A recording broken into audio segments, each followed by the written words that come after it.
আসসালামু আলাইকুম। আমি ডক্টর নূর নাহার আইরিন, সহকারী অধ্যাপক হিসেবে ইস্ট ওয়েস্ট মেডিকেল কলেজের মেডিসিন বিভাগে কর্মরত আছি।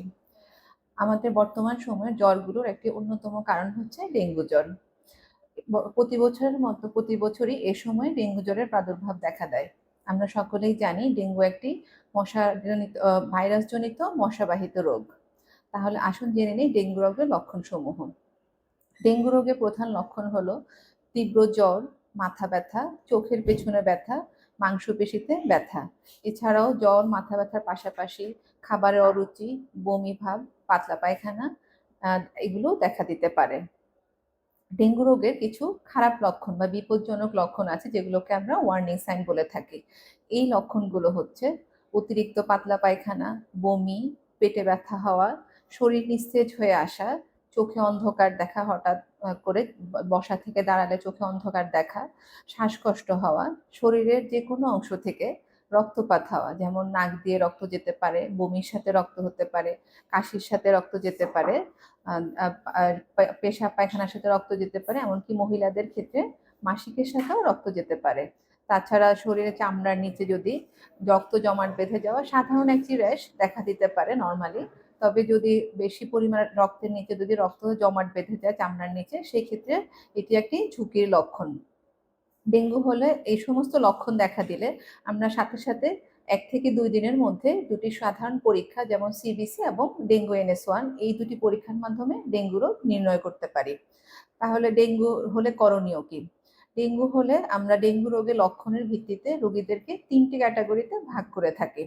এই সমস্ত ক্যাটাগরির মধ্যে যদি আমরা যেসব ঝুঁকিপূর্ণ লক্ষণের কথা বললাম, সেই সব ঝুঁকিপূর্ণ লক্ষণের কোনোটি যদি না থাকে, রোগী যদি পর্যাপ্ত পরিমাণে মুখে খাবার খেতে পারেন, তাহলে তিনি বিশেষজ্ঞ একজন চিকিৎসকের পরামর্শে তত্ত্বাবধানে থেকে বাড়িতে বসেই চিকিৎসা নিতে পারবেন। সেক্ষেত্রে আমরা জ্বর কমানোর জন্য প্যারাসিটামল দিয়ে থাকি এবং পর্যাপ্ত পরিমাণে তরল খাবার খেতে হবে, বিশ্রামে থাকতে হবে। তবে যেসব ঝুঁকিপূর্ণ লক্ষণগুলো রয়েছে, আমি আবারও ঝুঁকিপূর্ণ লক্ষণগুলোর কথা বলছি। লক্ষণগুলো হলো অতিরিক্ত বমি হওয়া, পাতলা পায়খানা হওয়া, শরীর নিস্তেজ হয়ে আসা, প্রস্রাবের পরিমাণ কমে যাওয়া, শ্বাসকষ্ট হওয়া এবং শরীরের যেকোনো স্থান থেকে রক্তপাত হওয়া। এই সমস্ত লক্ষণের যেকোনো একটি যদি দেখা দেয়, সেক্ষেত্রে সাথে সাথে নিকটবর্তী হাসপাতালে ভর্তি হতে হবে এবং ভর্তি থেকে চিকিৎসা নিতে হবে। এবং এছাড়াও যারা হচ্ছে ঝুঁকির মধ্যে রয়েছে যেমন গর্ভবতী নারী, শিশু, বয়স্ক রোগী যাদের আগে থেকেই হার্টের সমস্যা, কিডনির সমস্যা, উচ্চ রক্তচাপ এবং ডায়াবেটিস রয়েছে, তাদের ক্ষেত্রেও হসপিটালে ভর্তি থেকে চিকিৎসা নেওয়া নিরাপদ। এখন আরেকটি বিষয় যেটি গুরুত্বপূর্ণ, আমরা ডেঙ্গু হলে প্লেটলেট কাউন্ট নিয়ে বিচলিত হয়ে পড়ি। ডেঙ্গু হওয়া মাত্রই প্লেটলেট কাউন্ট নিয়ে বিচলিত হবার কোনো কারণ নেই। ডেঙ্গু রোগীদের প্লেটলেট কাউন্টের চাইতেও জরুরি হচ্ছে রক্তের ঘনত্ব পরীক্ষা। সেটি আমরা ডক্টররা একটি নিয়মিত সিবিসি পরীক্ষা করে করে নিয়মিত রক্তের ঘনত্ব দেখে সেটি নিরূপণ করে থাকি এবং এক্ষেত্রে ডেঙ্গু রোগীর প্রধান চিকিৎসা হচ্ছে স্যালাইন। এটি ডক্টর দেখিয়ে দিবেন। কাজেই অহেতুক প্লেটলেট কাউন্ট নিয়ে বিচলিত হবার কোনো কারণ নেই যতক্ষণ না পর্যন্ত প্লেটলেট কাউন্ট ১০,০০০ এর নিচে নেমে যায়। এছাড়া রোগীর যদি কোনো জরুরি অপারেশনের প্রয়োজন না পড়ে এবং রোগীর শরীরের কোথাও থেকে রক্তপাত না হয়ে থাকে। কাজেই আতঙ্ক নয়, সঠিক সময়ে সঠিক চিকিৎসার মাধ্যমে ডেঙ্গুতে মৃত্যু ঝুঁকি এড়ানো সম্ভব। আর যেকোনো রোগের ক্ষেত্রে আমাদের প্রতিকারের চাইতে প্রতিরোধ উত্তম। কাজেই আসুন জেনে নেই আমরা কিভাবে ডেঙ্গু প্রতিরোধ করতে পারি।